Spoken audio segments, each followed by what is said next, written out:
Hello दोस्तों, आज मैं फिर आपके सामने उपस्थित हूँ।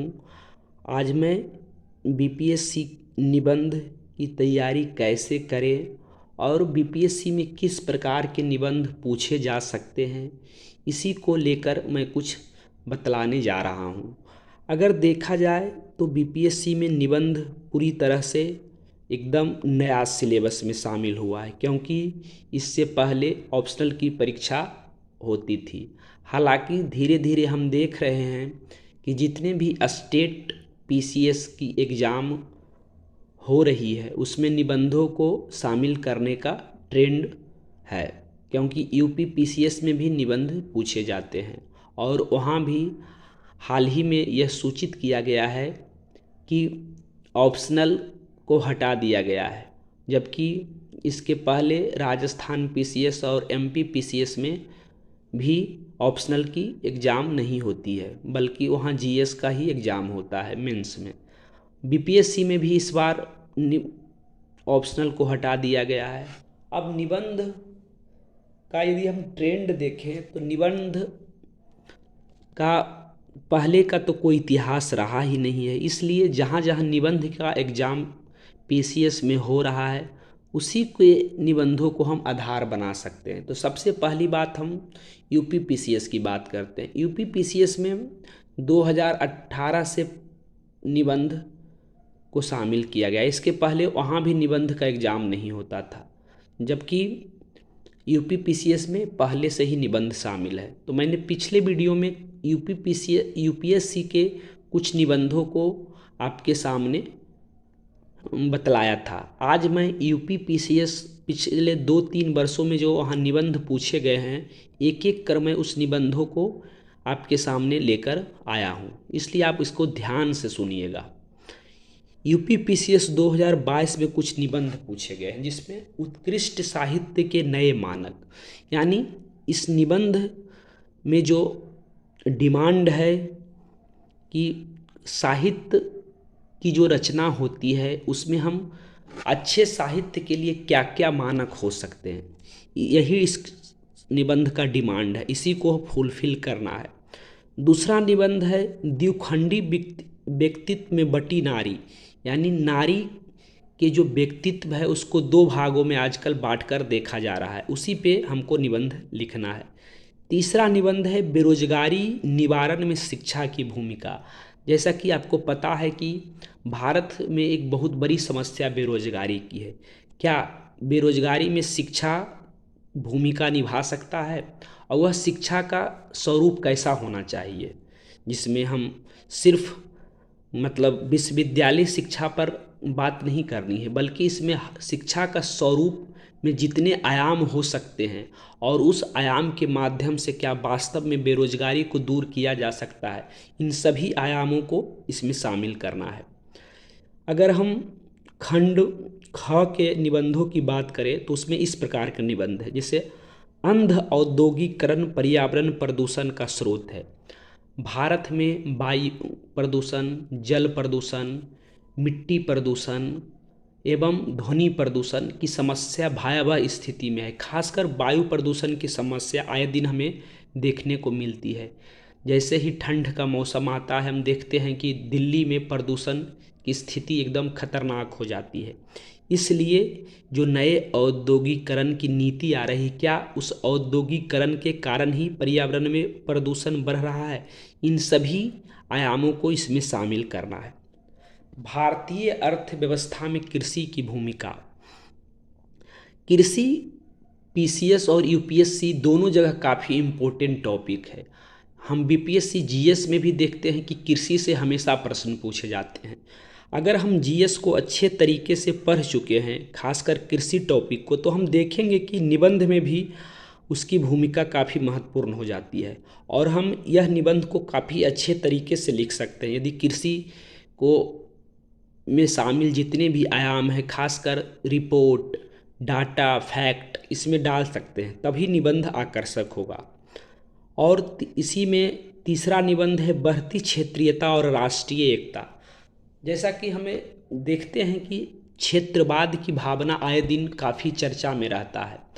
दक्षिण भारतीय लोगों की भावना, महाराष्ट्र में मराठी की भावना, हरियाणा में हम देख रहे हैं जाटों का आरक्षण का डिमांड आदि बहुत सारे स्टेट में हम देखते हैं कि अलग अलग जो जाति हैं उन्होंने आरक्षण की मांग कर रखी है, जिसके कारण भी दूसरे स्टेट के लोग यदि वहाँ जाते हैं काम करने के लिए तो उनके साथ थोड़ा सा बदसलूकी किया जाता है। इससे हमें पता चलता है कि हर स्टेट में क्षेत्रीयता यानी क्षेत्रवाद की भावना पिछले कुछ समय से काफ़ी तेज़ी से पनपा है। इसलिए यह टॉपिक काफ़ी महत्वपूर्ण हो जाता है। और हम देखते हैं कि बीपीएससी में इससे पहले भी प्रश्न पूछे जा चुके हैं, खासकर जीएस में। इस प्रकार हम देख रहे हैं कि कहीं ना कहीं जीएस के टॉपिक निबंध में भी शामिल हो जाते हैं, वो चाहे बीपीएससी के टॉपिक हो, चाहे यूपीपीसीएस के टॉपिक हो, चाहे यूपीएससी के टॉपिक हो।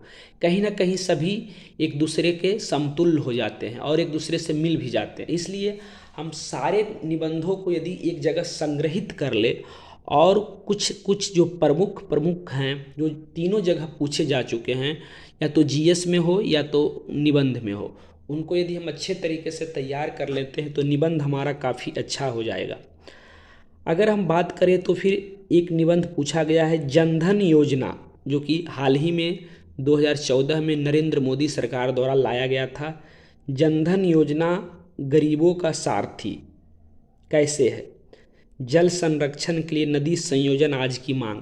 हम देख रहे हैं कि भारत में पानी की समस्या भयावह रूप में विकराल होती जा रही है और जल की जो समस्या है यह काफ़ी चिंताजनक है, क्योंकि दक्षिण भारतीय राज्यों खासकर पश्चिम में भी जल की समस्या देखने को मिलती है। राजस्थान में, महाराष्ट्र में आदि कुछ ऐसे स्टेट हैं जहां पानी की स्थिति काफ़ी चिंताजनक है, जबकि हमारा बिहार में उत्तरी बिहार बाढ़ की समस्या से प्रभावित रहता है, तो वहीं दूसरी तरफ दक्षिणी बिहार में सुखाड़ की स्थिति होती है, जहाँ की जल की कमी हमें देखने को मिलती है, जिसके कारण वाटर लेवल काफ़ी नीचे भी चला गया है दक्षिण बिहार में।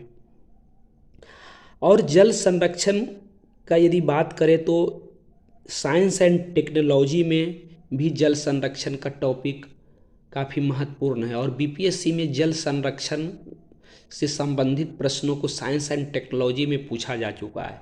कहीं ना कहीं उससे हम यदि कोरिलेटेड करते हैं इस टॉपिक को तो हमारा यह टॉपिक काफ़ी अच्छा से तैयार हो जाएगा और हम इसका उत्तर भी अच्छा से लिख पाएंगे। दूरदर्शन अब संस्कृति की अगुवाई कर रहा है, यह भी टॉपिक काफ़ी महत्वपूर्ण है। अब 2021 में जो निबंध पूछे गए हैं उन निबंधों की हम बात करें तो उनमें पहला है कला और सामाजिक मुक्ति, धर्मनिरपेक्ष राजनीति, आवश्यकता और चुनौतियाँ। देखिए पॉलिटिकल यानी पॉलिटी सेक्शन से भी आधार बनाकर निबंधों को पूछा गया है। भारत में उच्च शिक्षा और शोध की स्थिति, भविष्य की राहें। हम देखते हैं कि हाल ही में 2020 में नया एजुकेशन पॉलिसी आया है, इसलिए शिक्षा विषय से निबंध पूछा गया है। नए कृषि कानून और किसान आंदोलन। हमने देखा कि 2021 में कृषि आंदोलन काफ़ी चर्चा में रहा था। नागरिकता संशोधन कानून और समावेशी भारत। वैश्विक पर्यावरण में बदलाव का प्रभाव, चुनौतियां और रास्ते। कोविड-19 के प्रभाव में वैश्विक अर्थव्यवस्था।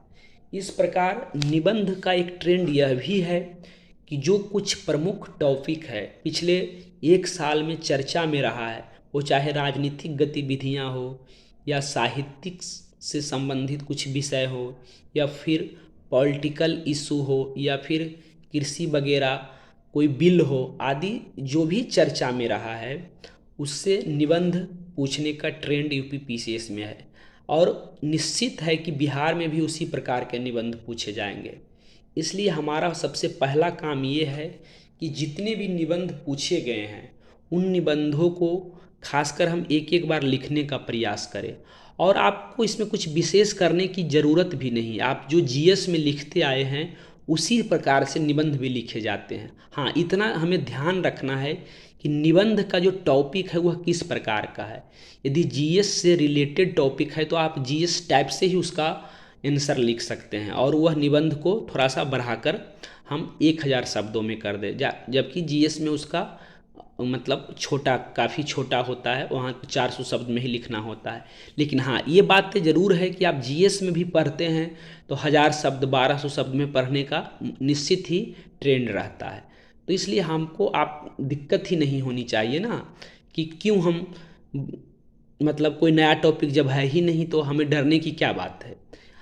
इसलिए हमारा यह पहला काम है कि हम यूपीएससी के निबंधों को और यूपी पीसीएस के निबंधों को अच्छे तरीके से देखें, डेली देखें।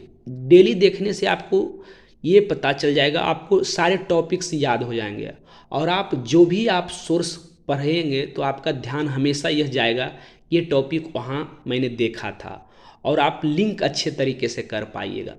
तो आप निबंधों को डेली देखते रहिए, और हो सके तो कम से कम 1 घंटा आप निबंध पर वर्क कीजिए, उस पढ़ने के रूप में नहीं बल्कि लिखने के रूप में।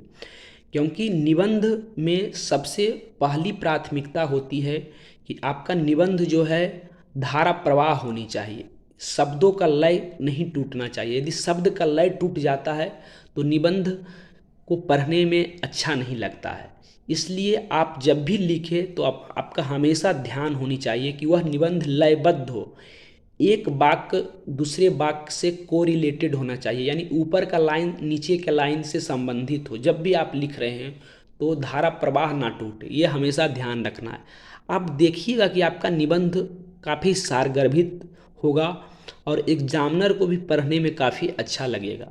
तो इसलिए आप हमेशा ध्यान रखें कि निबंध यह काम कैसे हो सकता है। इसके लिए आप यही कर सकते हैं कि 1 घंटा हर दिन आप निबंध लिखिए।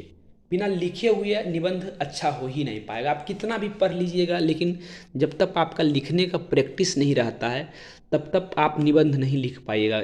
इसका पहला कारण तो ये है कि शब्द सीमा 1000 रहने वाला है। 1000 शब्द को लिखने के लिए आपको थोड़ा सा मनोवैज्ञानिक स्तर का भी सोचने समझने की शक्ति होनी चाहिए, क्योंकि आप हमेशा पढ़कर हूबहू बात को लिखने का प्रयास करेंगे तो निश्चित है कि बातें आप भूल जाएंगे। इसलिए आप जब लिखेंगे तो खुद ब खुद आपके मन में शब्द आएंगे, और शब्द आने के बाद दिमाग उसी प्रकार से चलने लगता है। तो यह हमेशा हमें नहीं डरना चाहिए कि हमारे पास 1000 शब्द कहाँ से आएंगे। जब आप लिखिएगा तो 1000 क्या, यूपीएससी में तो और बड़ा निबंध लिखना होता था, 1500 शब्दों का निबंध, फिर भी लोग वहाँ लिखते ही हैं। तो फिर सोचने की बात नहीं है। आप डेली एक निबंध का प्रैक्टिस कीजिए। हम हमेशा कोशिश करेंगे कि जो कुछ प्रमुख निबंध हैं उसको मैं उससे संबंधित कुछ फैक्ट को और उसमें क्या क्या लिखना है हम आपको बतलाने का प्रयास करेंगे। थैंक यू, धन्यवाद। वीडियो अच्छा लगे तो लाइक और शेयर ज़रूर कीजिए।